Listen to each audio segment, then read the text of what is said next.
In March 2025, leaked images of a rumoured upcoming Casio first hit the timeline, and straight away it was clear this would be no normal Casio. If the posts were to be believed, this new watch wouldn't just boast one of the most elaborate dials on any Casio ever produced, but it would also mark a crucial juncture in their long history as a watch manufacturer. Apparently, this would be their first ever mechanical watch. Theories about this exact scenario have always circulated in the watch community. If Casio ever ventured outside of quartz watches, which is what they've always stuck to, just how much damage could they do? Many speculated that Casio could challenge or outright kill many other established brands, whose prices have only been increasing in recent years with little perceivable change in quality. When I first saw these leaks, I was pretty excited. I mean, the watch looked great, really great in fact, and I was intrigued to see where Casio would slot into this already super competitive niche. Although the images originated from some obscure Instagram accounts, they also looked very convincing, suggesting this could actually be real. Nevertheless, I had some major concerns, the biggest of which was price. Given Casio's other recent special releases, I expected this to fall somewhere in the £400 to £700 range, even with its rumoured middle-of-the-road specifications. It would probably still sell well at that price, maybe even sell out, but it wouldn't feel like the aggressive, market-shifting move we were perhaps hoping for. And heck, if it were limited edition, I probably wouldn't even be able to get one. But as you can probably guess by now, the leaks were real. This watch really does exist, it's not limited edition either, and it comes with all the bells and whistles the leaker described.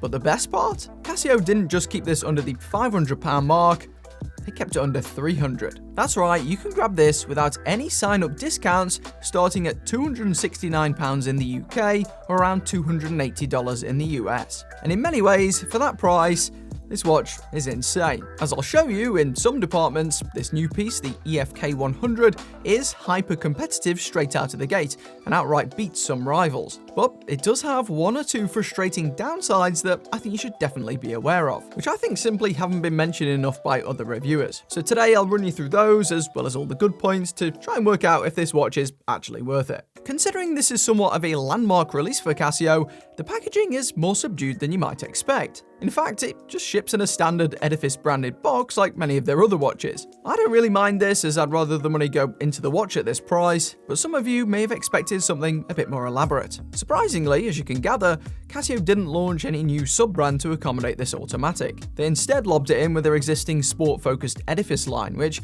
kind of makes sense given the watch's styling, but is a bit unexpected. Many of you have already told me you don't like the Edifice icon, but at least they went with the text-only version here, which is a lot cleaner. Something else that's clean is the handset and markers. The hands in particular immediately stood out to me after unboxing, with a sleek, half-skeletonized profile that easily trumps the oversized, ugly hands used on most other Edifice watches. This set is far better proportioned, with styling that matches the uber-modern tone, and up close the faceted flanks help it catch the light more gracefully than most alternatives. Matching this are the markers, which may be simple and rectangular, but are exceedingly well cut and are mounted on an outer ring, allowing them to lean dramatically over the dial. The brushed upper and polished edges really do look spectacular for the price. These two subtle components alone instantly make the EFK 100 look higher end than a good many of its competitors, including most models from Casio themselves. This level of execution is genuinely normally only seen on much more expensive luxury watches. We'll also get to that dial in a moment, but I first want to mention the case because this is another area where Casio has truly delivered the goods. I mean, they could have made it a bit thinner for sure, but outside of that,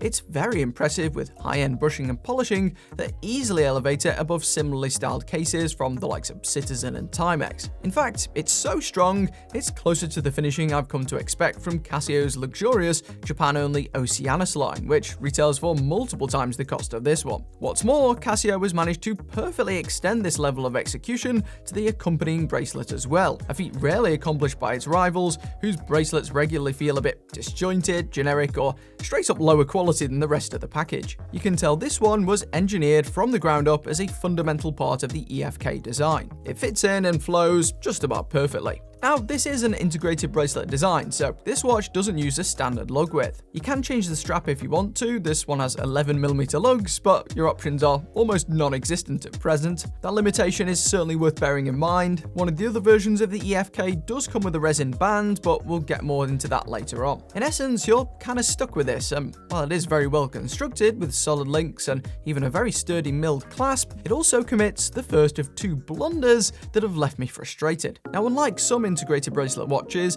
the EFK does actually offer a level of micro adjustment, which is something, but a level is all you get here. Outside of the default hole, there's only one other hole to switch to, which is cutting it very fine in my books. The links in this bracelet aren't tiny, and you don't even get any half-sized links, so restricting the user to just one extra hole feels pretty risky and borderline as far as fit is concerned. I have just, and I mean just, managed to get a tolerable fit with this one, but the limited adjustment holes have definitely impeded the on-wrist comfort. I wish I had the adjustment range of my belt, for example. I mean, look at this in comparison. You can just click it to wherever you want using the track on the back, so you always get the perfect fit no matter what you eat or whatever the temperature. More like a glide lock system for your waist, I guess. This is from Anson Belt, by the way. I've been wearing their belts for close to a decade, and yeah, I haven't actually worn a belt with holes in for over 7 years, which you'll know if you've ever checked out my old fashion channel. So when they asked about advertising with me, it was a complete no-brainer. Most of you are still wearing belts with stretched out holes that either pinch your waist or sag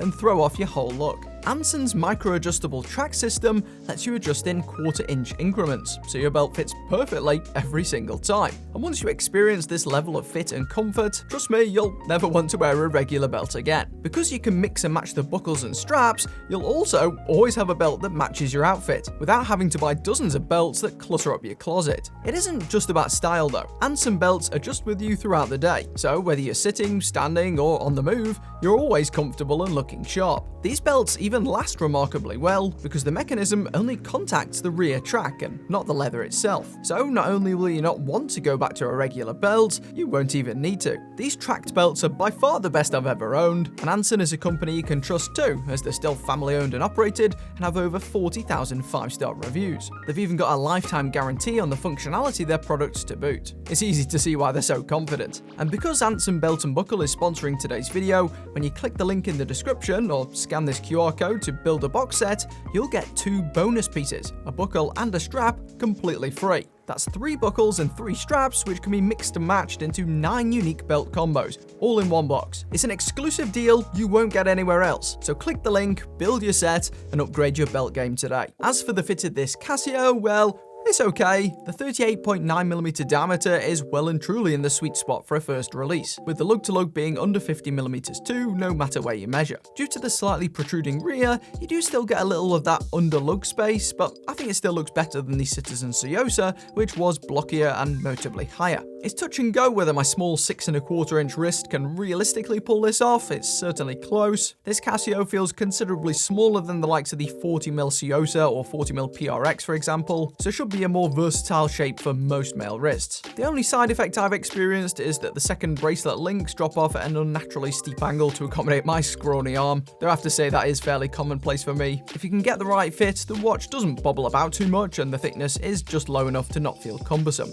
The strapped version of this watch is actually a touch bigger, listed as 40mm wide on the Casio site, and that's not the only difference. It's also made of polycarbonate, with what appears to be a particularly high percentage of carbon fiber, matching the dial pretty nicely in the process. Unfortunately, it's also over 400 quid, at which point the cheaper steel one makes way more sense. That brings us to some of the most important elements of the EFK 100, the dial, crystal, and movement. The first was one of the main draws to me with this watch. The dials looked crisp, vivid, and really detailed, so I was keen to check them out in person. The model I have here is the EFK 100D-2A, the navy blue version. This, together with the green and white versions, is slightly different from the 2 black dial models, by way of having what Casio calls an electroform forged carbon looking dial, as opposed to the real forged carbon dials used on the darker models. What this means is you end up with a slightly different, less convincing look for a slight reduction in price. Currently, I think there's about a 20 quid difference.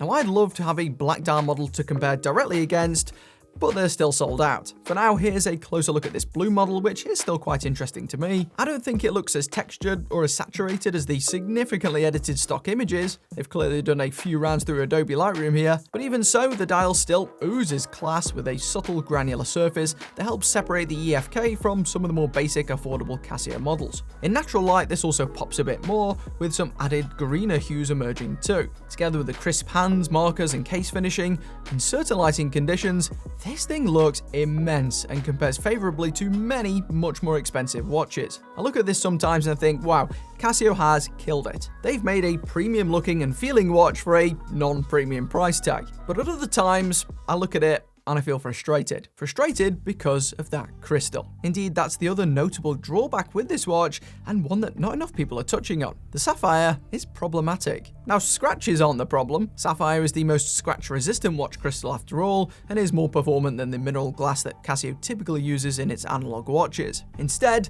it's our old nemesis, haziness, that returns as the main antagonist. The product images online show a virtually uninterrupted, transparent look at the dial beneath. But as you can see, that's absolutely not a representative experience with this watch in the flesh, at least not in most scenarios. This piece of sapphire substantially reduces the impact of the dial beneath, with contrast and clarity falling off dramatically in anything but ideal conditions. In my first impressions video, some commenters understandably suggested my lighting setup or light positioning was responsible for this haze and that I was judging the watch unfairly. Well, here's the EFK side by side with some other blue watches in this exact same lighting setup. The colours aren't a perfect match, but you can still see, in identical conditions, that the EFK is definitely towards the hazier end of things. That's even next to this Casio Oceanus, which has a similarly dark complexion and a near flat crystal too, and even that is much clearer. I'll tell you why that is in a second, but first, here's why I think my results seem to vary from lots of other YouTube creators who rarely identify crystals as being an issue. Surprisingly, my lighting setup doesn't actually shine down onto the watches at all. Instead, it's a huge sheet that actually sits perpendicular to them at about 90 degrees. The reason other content creators' footage shows far lower light cast and haziness is because the overwhelming majority are using small, harsh light sources such as LED panel lights, ring lights, or compact softboxes, evident from the small blocky reflections on the watch cases and the harsh white cutoffs present on the crystals. I know because I've tried it. It's what I actually used when I first started out because it was cost effective and easy to shoot with, but I quickly realized it also wasn't particularly accurate. While some watches were fine, it made others look quite different from in person, with the harsh light boosting the contrast and saturation to unrealistic levels, an effect only amplified by recording on a smartphone, where these properties are artificially cranked even further. Now, to be fair, I think most YouTubers are still right to be shooting that way. It makes zero financial sense for most people to blow thousands on a setup like this. YouTube pays pitifully, you'll likely never earn it back. Nevertheless, my setup is among the more accurate I've seen, and that's absolutely by design. My hope is a more accurate setup will prove more useful for you guys. If you buy a watch and then it looks way different than in my videos, you're gonna feel misled. Those calling this crystal good or a non-issue, well, just look at some of their footage when they take the watch outside. You can see it for yourself. That theory falls apart. Either that or they're just far more lenient than me. It's not totally unusable, of course. You can still read the time, but the absence of a good anti-reflective coating is a big miss, and it neuters the potential of the color and detailing beneath. The reason that the Oceanus looks so much clearer is at least partly because of that. To me, this crystal is akin to that on the Citizen Ciosa. Like with the Citizen, if you want better results, stick to one of the lighter or brighter colors where the haze will inherently be less noticeable. As some have rightly pointed out, this is an overall trend with Casio sapphire crystals, and for this release, they really should have spent out for a better crystal, or at least a different crystal. Not all are made equal for some of the reasons shown on screen. I would have happily paid, another 20 or 30 pounds for a better crystal here. Is this a deal breaker? Well, it's at least something to think about. And when you see crystals like this, it does make you wonder if Seiko's insistence on sticking to hard legs actually has some unexpected merit to it, beyond simply being cheap or cost-cutting. It's a shame too, as I think the overall style of the EFK is very well judged for a first automatic release, the go anywhere, do anything vibe that opens it up to a wide variety of use cases. In the coming weeks, if I find time, I'm going to see if there's a way I can switch out the crystal on this out of sheer curiosity. I was also curious to see what movement Casio may go for, on the off chance they go the whole hog and develop their own mechanical caliber. However, they went down the more predictable route route of using an established third-party movement, in this case the NH35A from TMI, a subsidiary of Seiko funnily enough. Indeed, a Casio powered by a Seiko isn't maybe what you'd expect, but they've been using Seiko and Miyota quartz movements fairly regularly over the past decade, so this inclusion isn't too much of a surprise actually. If you're into watches, you'll likely know how widespread this movement is.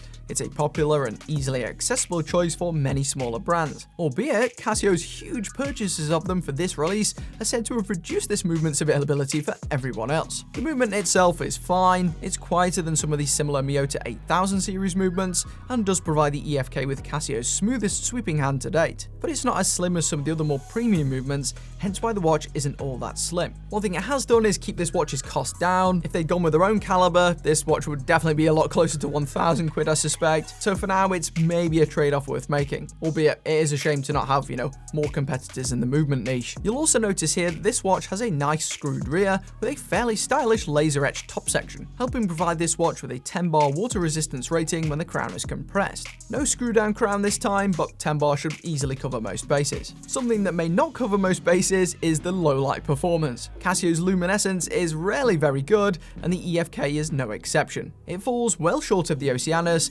and other Chinese-made competitors, which sucks. On that note, there are always going to be comparisons between this Casio and some of the newer Chinese brands, whose sole focus is almost entirely on this value segment too. I have to say, despite some of the obvious pain points, this new Casio is still one of the most competitive big brand offerings we've seen over the last few years, alongside some of Citizen's equally strong launches as well. It's far more unique and intricate than the vast majority of AliExpress watches, even the best ones, and even with its shortcomings, it also outdoes many equivalent Seikos, which tend to retail for a good chunk more. If you can avoid or forgive the crystal glare, the EFK boasts a level of luxuriousness that it probably shouldn't be entitled to, especially considering the retail price and the fact it's only Casio's first attempt at this. By the way, I've also seen some mentions of below average QC compared to Casio's usual standards, and maybe they're onto something, because my gut tells me the dial on my unit is also tilted a hair anti-clockwise. You'll have to let me know what you think in the comments. Now that's far from ideal, but it's also far from rare for AliExpress or Seiko watches either, let's be honest. I'd guess Casio should iron this out soon enough. For now, it's linked down below, and for more options, click the video on screen where I run you through 15